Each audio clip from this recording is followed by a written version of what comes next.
पिछले भाग में आपने देखा कि 15 साल बाद लुओ परिवार का खोया हुआ बेटा आखिरकार अपने घर लौट आया था। परिवार ने उसे देखते ही अपना लिया और बताया कि इन 15 सालों में उन्होंने उसे कभी भुलाया ही नहीं। अब कहानी वहीं से आगे बढ़ती है। कुछ देर बाद हम पुराने लुओ परिवार के घर पहुंच गए। मैंने अपने साथ लाया हुआ बड़ा गिफ्ट बॉक्स लू यूनकॉर्न को दे दिया। डिब्बा खोलते ही उसकी आंखें चमक उठीं। अंदर तरह तरह के दुर्लभ और महंगे केक रखे थे। असल में ये सारे केक जियांग जिरुओ ने भेजे थे। लुओ यूनकॉर्न की खुशी देखकर मैं कुछ भी नहीं कह पाया, बस मुस्कुरा दिया। मैंने अपना फोन निकाला और जियांग जिरुओ को 50 मिलियन चिकित्सा खर्च के नाम पर ट्रांसफर कर दिए। कुछ ही सेकंड बाद उसका मैसेज आ गया, भाई लुओ, मैंने आखिर ऐसा क्या कर दिया? अगर मुझसे गलती हुई है तो कम से कम बता तो दो, मुझे यूं डराओ मत।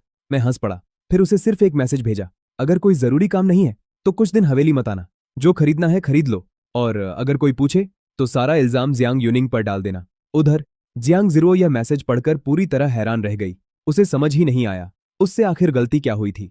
मैंने तुरंत जियांग यूनिंग को फोन मिलाया। जब उसे पूरी बात पता चली वह गुस्से से फट पड़ी। फोन उठाते ही चिल्लाई, भाई लुओ, वो मेरा लेगो सेट था, आपने उसे ऐसे ही कैसे दे दिया? मैंने फोन थोड़ा दूर कर लिया, फिर शांत स्वर में बोला, मुझे क्या पता था, वैसे भी उसने तोहफे में भेजा था और वो अभी बच्ची है, उसे इतनी बहस क्यों कर रही हो? उधर से तुरंत जवाब आया, बच्ची? वो 17 साल की है और मैं सिर्फ 18 की, मैं भी तो बच्ची ही हुई। उसकी बात सुनकर मैं हंस पड़ा, फिर बोला, ठीक है, तुम्हारा जितना खर्च हुआ है मैं वापस कर दूंगा, लेकिन ज्यादा शॉपिंग मत करना। इतना सुनते ही फोन के दूसरी तरफ से खुशी की चीख सुनाई दी, भाई लो, आप दुनिया के सबसे अच्छे इंसान हो, अगली बार 2 सेट खरीदना मत भूलना। इतना कहकर उसने तुरंत फोन काट दिया। फोन रखते ही वह मुस्कुराते हुए फिर ऑनलाइन गई और बिना एक पल गंवाए 90 मिलियन युआन से भी ज्यादा का ऑर्डर कर डाला। फिर खुद से बड़बड़ाई, जाओ अब जितना मन करे लेगो खरीदो। मैंने जैसे ही फोन रखा, लो यूनकॉर्न मुझे ढूंढते हुए आ गई। वह मुस्कुराकर बोली, भैया खाना तैयार है। हम दोनों साथ में डाइनिंग हॉल की तरफ चल पड़े।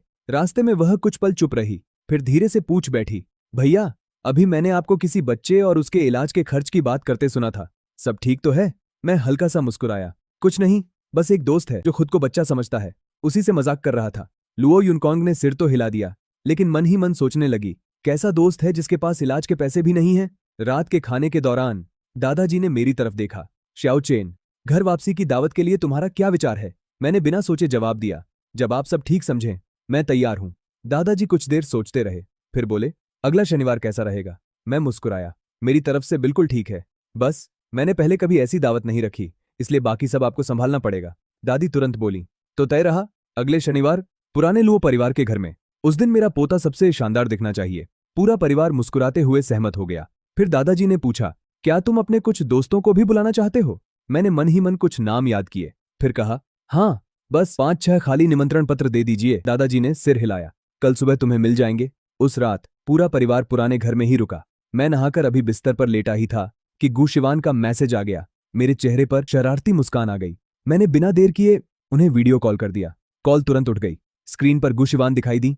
वह अभी भी ऑफिस वाले बिजनेस सूट में थी। पीछे स्टडी रूम साफ दिखाई दे रहा था। मैं मुस्कुराया, सुंदरी, इतनी रात तक काम? उन्होंने मेरी तरफ देखा। मैं बिस्तर पर आराम से लेटा हुआ था।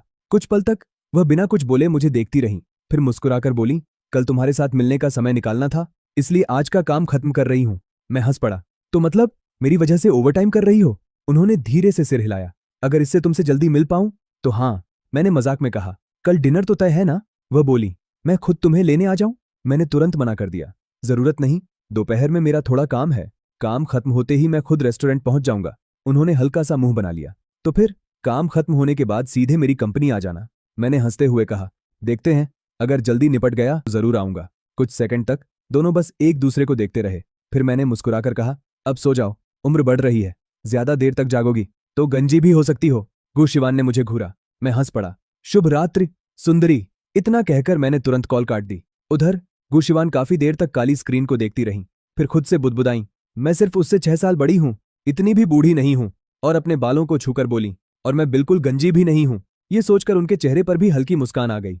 अगली दोपहर मैं अपनी कार से एक पुराने टी हाउस पहुंचा। प्राइवेट रूम का दरवाजा खोला तो अंदर एक अधेड़ उम्र का आदमी पहले से बैठा था। मुझे देखते ही वह मुस्कुराकर खड़ा हो गया। मैं उसके सामने बैठा। उसने खुद अपने हाथों से मेरे लिए चाय डाली। मैंने एक घूंट लिया। चाय का स्वाद बेहद शानदार था। मैं मुस्कुराकर बोला, बुरी नहीं है। लेकिन उस आदमी का ध्यान चाय पर नहीं था। वह मुझे देखता हुआ बोला, अगर तुम्हारे दादाजी मुझे न बताते तो मुझे कभी पता ही नहीं चलता कि तुम लू परिवार के बेटे हो। उसकी आवाज में भावनाएं साफ झलक रही थीं। मैंने शांत स्वर में कहा, अगर उस समय आपने मुझे अनुशासन नहीं सिखाया होता तो शायद आज मैं इस मुकाम तक भी नहीं पहुंचता। मेरी बात सुनकर उस आदमी कुछ देर तक चुप बैठा रहा। उसकी आंखों में गर्व भी था और अपनापन भी। मैंने बैग खोला और उसमें से 2 सुनहरे निमंत्रण पत्र निकालकर उसकी तरफ बढ़ा दिए। अगले शनिवार पुराने लुओ परिवार के घर जरूर आइए और चाहें तो अपने कुछ लोगों को भी साथ लाइए। फिर हल्की मुस्कान के साथ जोड़ा, लेकिन उस शख्स को मत लाना। मुझे डर है कि कहीं वह मेरी वापसी की दावत का माहौल ही खराब ना कर दे।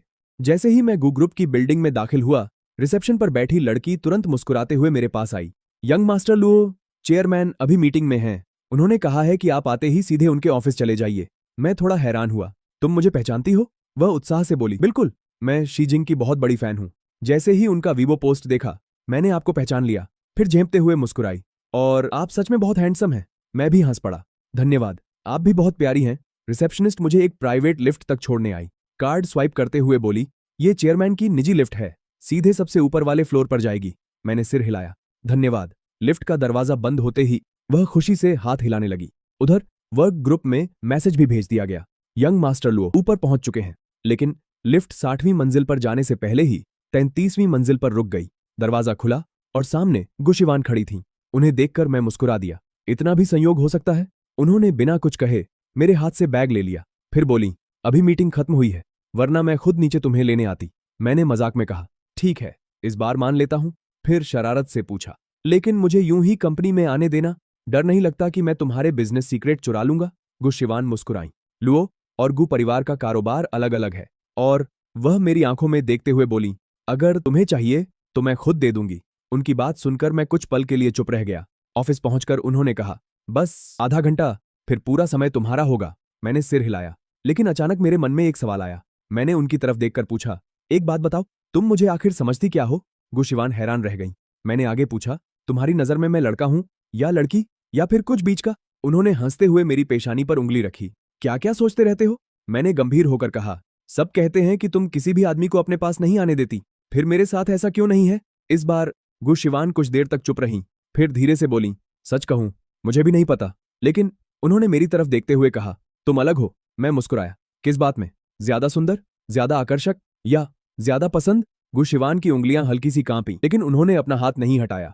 वह बस मुस्कुराकर बोली, ये इस पर निर्भर करता है कि तुम्हें कौन सा जवाब सुनना पसंद है। मैंने मुंह फुला लिया, बोरिंग, और उनका हाथ छोड़ दिया। मेरा नाराज होना देखकर गुशिवान हंस पड़ी। उन्होंने मेरे सिर पर हल्के से हाथ फेरा। मैं धीरे धीरे ठीक हो जाऊंगी। मैंने भी हंसते हुए जवाब दिया, उम्मीद है।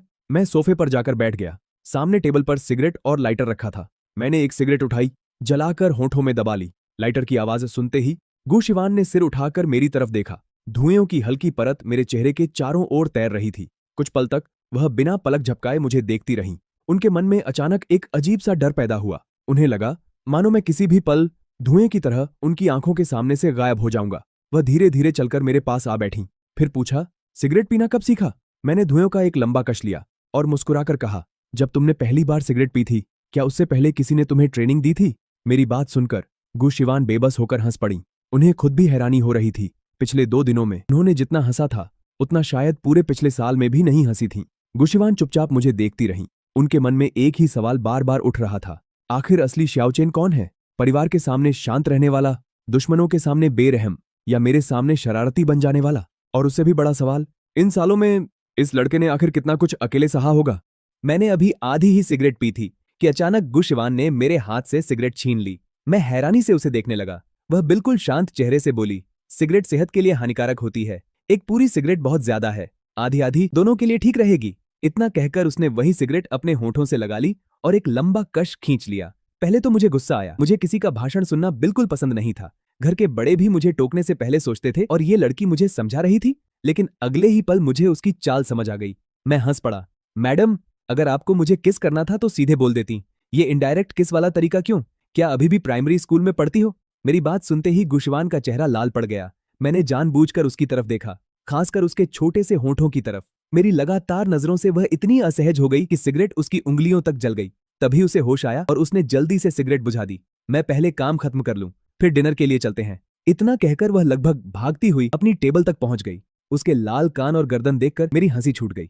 ये कैसी बॉस है, इतनी खूबसूरत और उससे भी ज्यादा क्यूट। मैंने मुस्कुराते हुए कहा, मैं जरा वॉशरूम होकर आता हूं। उसने सामने बने एक दरवाजे की तरफ इशारा किया। बाहर जाने की जरूरत नहीं, अंदर ही रेस्टरूम है। मैंने सिर हिलाया और अंदर चला गया। कमरा किसी छोटे लग्जरी स्वीट से कम नहीं था। चारों तरफ काला, सफेद और ग्रे रंग था, बिल्कुल गुशिवान की पर्सनालिटी जैसा। तभी सोफे पर रखा मेरा फोन बज उठा। गुशिवान ने स्क्रीन की तरफ देखा। कॉलर का नाम सिर्फ एन था। उसने फोन को हाथ तक नहीं लगाया और कॉल को अपने आप कटने दिया। मैं बाहर आया तो उसने इशारे से बताया, अभी तुम्हारा फोन आया था। मैंने तुरंत वापस कॉल किया। दूसरी तरफ से आवाज आई, श्याओ चेन, मैं परसों राजधानी आ रहा हूं, एयरपोर्ट लेने जरूर आना। मैंने बिना सोचे कहा, फुर्सत नहीं है, जियांग जिरुओ के पास चले जाना। वह हंस पड़ा, यार तुम्हारी बहुत याद आ रही है। मैं मुस्कुराया, या फिर उसका लेगो चुरा कर भाग रहे हो? वह तुरंत बोला, अरे हम सब अपने ही लोग हैं। वैसे सब पूछ रहे हैं कि तुम ट्रेनिंग में कब आ रहे हो। मैंने खिड़की से बाहर देखते हुए कहा, अभी नहीं, फिलहाल मैं बहुत व्यस्त हूं। इतना कहकर मैंने फोन काट दिया। फिर मैंने अपने दूसरे सिस्टम में लॉग इन किया, एक चैट खोली और सिर्फ एक मैसेज भेजा, बार बार परेशान मत करना वरना नौकरी छोड़ दूंगा। मैसेज भेजकर मैं फिर ऐसे फोन चलाने लगा जैसे कुछ हुआ ही ना हो। करीब 15 मिनट बाद गुशिवान ने अपना लैपटॉप बंद किया। चलो डिनर के लिए निकलते हैं। मैंने घड़ी देखी, अभी तो सिर्फ 5 बजे हैं, इतनी जल्दी छुट्टी? उसने कोई जवाब नहीं दिया, बस मेरा बैग उठाया और बोली, देर करेंगे तो ट्रैफिक मिलेगा, वैसे भी मेरा काम खत्म हो चुका है। हम दोनों साथ साथ ऑफिस से बाहर निकल गए। जैसे ही हम बाहर आए, पूरे ऑफिस में फुसफुसाहट शुरू हो गई। ग्रुप चैट में मैसेज आने लगे, बॉस आज इतनी जल्दी जा रही है, यंग मास्टर लुओ तो तस्वीरों से भी ज्यादा हैंडसम है। 7 साल में पहली बार देखा है बॉस को किसी का बैग उठाते हुए। रिसेप्शनिस्ट ने भी लिख दिया, मुझे तो दोनों की जोड़ी कमाल की लग रही है। नीचे पहुंचकर मुझे अचानक कुछ याद आया। मैं रिसेप्शन डेस्क की तरफ चला गया। रिसेप्शनिस्ट मुझे देखकर फिर घबरा गई। मैं मुस्कुराया, एक मदद करोगी? अपना पता और नंबर दे दो, मैं अपनी बहन से तुम्हारे लिए ऑटोग्राफ वाली फोटो भिजवा दूंगा। उसकी आंखें खुशी से चमक उठीं। सच? बहुत बहुत धन्यवाद यंग मास्टर। उसने जल्दी से अपना पता लिखकर मुझे दे दिया। मैंने पर्ची की फोटो ली और मुस्कुराकर कहा, फिर मिलते हैं। मेरे जाते ही रिसेप्शनिस्ट खुशी से उछल पड़ी। उसने तुरंत अपने फैन ग्रुप में पोस्ट कर दिया, आज शीजी के भाई हमारी कंपनी आए थे, असल में तो वो तस्वीरों से भी ज्यादा हैंडसम है। उन्होंने खुद मुझसे पता मांगा ताकि मेरे लिए ऑटोग्राफ भेज सकें। आज से मैं भी लुई चेन की फैन हूं। कुछ ही मिनटों में उस पोस्ट के नीचे सैकड़ों कमेंट्स आ गए, लेकिन इन सब बातों से बेखबर मैंने सिर्फ वह पता अपनी बहन को फॉरवर्ड किया और गुशिवान के साथ आगे बढ़ गया। रुई पैवेलियन के प्रवेश द्वार पर खड़ा होकर मैं कुछ पल के लिए रुक गया। ये ऐसी जगह थी जहां मैं अकेले भी आसानी से नहीं आ सकता था। गुशिवान ने मेरी तरफ देखा और कहा, चलो मैंने प्राइवेट कमरा बुक कर लिया है। मैं उसके पीछे अंदर चला गया। लॉबी में मैनेजर ने हमें देखते ही सिर झुका दिया। बॉस, प्रेसिडेंट गु। मैं अंदर ही अंदर चौंक गया। धत्त, मैं तो इसे आंख मारने वाला था, इसने तो सीधे मेरी पोल खोल दी। गुशिवान मुस्कुराते हुए मेरी तरफ देखने लगी। बॉस, रुई पैवेलियन आपका ही तो है। मैंने उसकी तरफ देखा। क्यों, नहीं हो सकता क्या? मैंने तुरंत मैनेजर से कहा, प्रेसिडेंट गु की बुकिंग मेरे प्राइवेट कमरे में शिफ्ट कर दो और बिल में 15% डिस्काउंट लगा देना। जी बॉस। मैनेजर आगे चल पड़ा। हम रुई पैवेलियन की सबसे ऊपरी मंजिल पर पहुंचे, जो आम लोगों के लिए कभी नहीं खोली जाती थी। ये पूरा फ्लोर मेरा निजी क्षेत्र था। शानदार चीनी आंगन की शैली, कीमती लकड़ी का फर्नीचर, हल्की रोशनी और नीचे बना खूबसूरत तालाब, पूरा माहौल किसी महल से कम नहीं था। मैंने मन ही मन सोचा, अगर दादाजी ने ये मछलियां देख लीं तो आधी तो आज ही घर ले जाएंगे। मैनेजर ने मेन्यू हमारे सामने रखा, लेकिन मैंने उसे देखा तक नहीं। आप अपनी पसंद से ऑर्डर कर लो। गुशिवान ने कई डिशेज ऑर्डर की और आखिर में रेड ब्रेस्ड पोर्क रिब्स भी मंगवाई। इसमें हरा प्याज मत डालना। मैंने तुरंत सिर उठाया, इसे कैसे पता?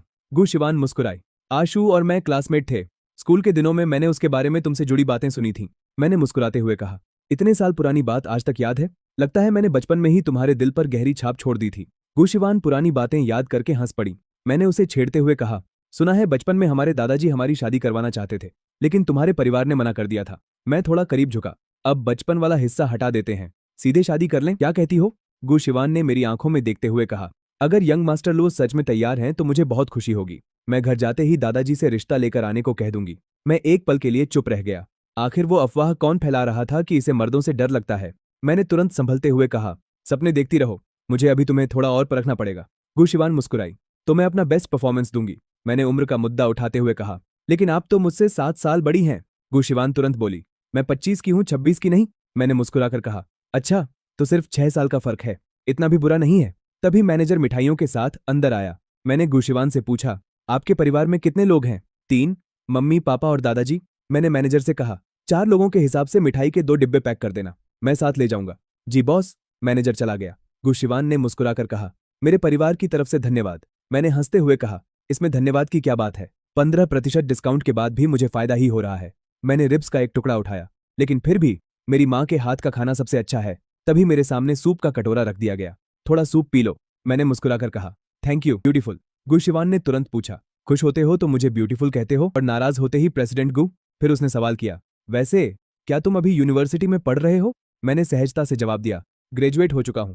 वह हैरान रह गई, मतलब तुमने इतनी कम उम्र में यूनिवर्सिटी पूरी कर ली?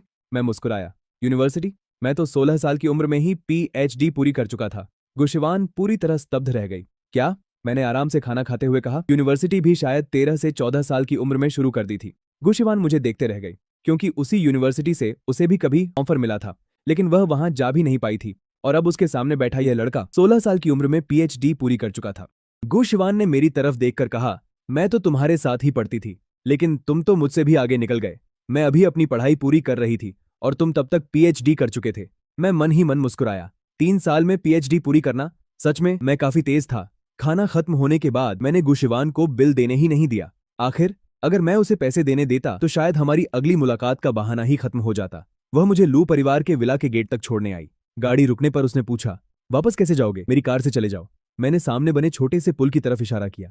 जरूरत नहीं, मेरा घर तो बस इस पुल के उस पार है। तभी मुझे एहसास हुआ कि लुओ परिवार और गु परिवार के घर एक कृत्रिम नदी से अलग थे। मैंने मुस्कुराकर कहा, ठीक है ब्यूटीफुल, मैं तुम्हें जाते हुए देखूंगा। गुशवान ने मेरे माथे से कुछ बिखरे बाल हटाए। नहीं, मैं तुम्हें अंदर जाते हुए देखूंगी। मैं कार से उतरा, उसे हाथ हिलाया और घर के अंदर चला गया। जब तक विला का गेट बंद नहीं हुआ गुशवान वहीं खड़ी रही। मैं मिठाई लेकर अंदर पहुंचा तो लिविंग रूम में सिर्फ मम्मी पापा थे। माँ पापा, मैं वापस आ गया, बाकी सब कहाँ हैं?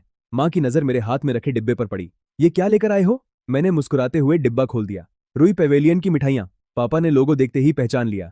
रुई पेवेलियन? वहां तो टेकआउट भी नहीं मिलता। मैंने मुस्कुराकर कहा, क्योंकि रुई पेवेलियन भी मेरा ही है। दोनों कुछ पल मुझे देखते रह गए। फिर मैंने मिठाइयाँ उनके सामने रखी। चलो पहले ये चखो, माँ ने मुस्कुराकर कहा। तो फिर मुझे भी रुई पेवेलियन की ऊपरी मंजिल पर हमेशा के लिए फ्री एंट्री चाहिए। मैंने हंसते हुए कहा, बिल्कुल, मैं सबके साथ बराबर व्यवहार करता हूँ। इसके बाद मैं तीसरी बहन लो यूनियाओ को बुलाने ऊपर चला गया। उसके कमरे में जाकर देखा तो वह एक गणित की समस्या में फंसी हुई थी। मैंने पेपर देखा और तुरंत एक गलती पकड़ ली। यहाँ तुम्हारा स्टेप गलत है, इसी वजह से आगे का पूरा सवाल नहीं बन रहा। वह मेरी बात सुनकर चौंक गई। गलती ठीक करते ही पूरा सवाल हल हो गया। वह मुझे हैरानी से देखने लगी। शियाओचेन, क्या तुमने पहले गणित पढ़ा है? मैंने सहजता से कहा, नहीं, मैंने अर्थशास्त्र और हथियार निर्माण की पढ़ाई की है। वह और भी हैरान हो गई। फिर मैंने पूछा, क्या तुम अभी भी PhD करने का सोच रही हो? उसने सिर हिलाया। हाँ, मैं लॉस्ट यूनिवर्सिटी में अप्लाई करना चाहती हूँ। अगर वहां नहीं हुआ तो दूसरी यूनिवर्सिटी से कर लूंगी। फिर उसकी आवाज थोड़ी धीमी हो गई। मैं प्रोफेसर स्पेंसर की वजह से गणित में आई थी। उन्होंने मुझे गणित से प्यार करना सिखाया और मैं उन जगहों पर भी जाना चाहती हूँ जहां तुम गए हो। मैंने मुस्कुराकर उसका सिर थपथपाया। तुम इतनी काबिल हो, जरूर कर पाओगी। फिर मैं उसे नीचे ले आया। उस रात परिवार के साथ कुछ समय बिताने के बाद मैं अपने कमरे में लौट आया। मैंने अपना ईमेल चेक किया। ईमेल सफलतापूर्वक भेजा जा चुका था। मैं मन ही मन मुस्कुराया। पुल तो मैंने बना दिया है, अब बस देखना है कि सामने वाला उस पर चलकर आता है या नहीं। उधर दूसरी तरफ गुशवान जैसे ही अपने घर पहुंची, उसकी मां ने ताना मार दिया, वाह, आज हमारी CEO को बूढ़े माँ बाप की याद कैसे आ गई? गुशवान ने कोई जवाब नहीं दिया। उसने रुई पेवेलियन की मिठाइयों का डिब्बा टेबल पर रख दिया। मैं आपके लिए मिठाई लाई हूँ। उसकी मां ने डिब्बे को शक की नजर से देखा। रुई पेवेलियन की? फिर वह तुरंत बोली, मुझे बेवकूफ मत बनाओ, रुई पेवेलियन में तो टेकआउट की अनुमति ही नहीं है। गुशवान बस हल्के से मुस्कुराई, क्योंकि उसके परिवार को अभी तक पता ही नहीं था कि रुई पेवेलियन का असली मालिक कौन है।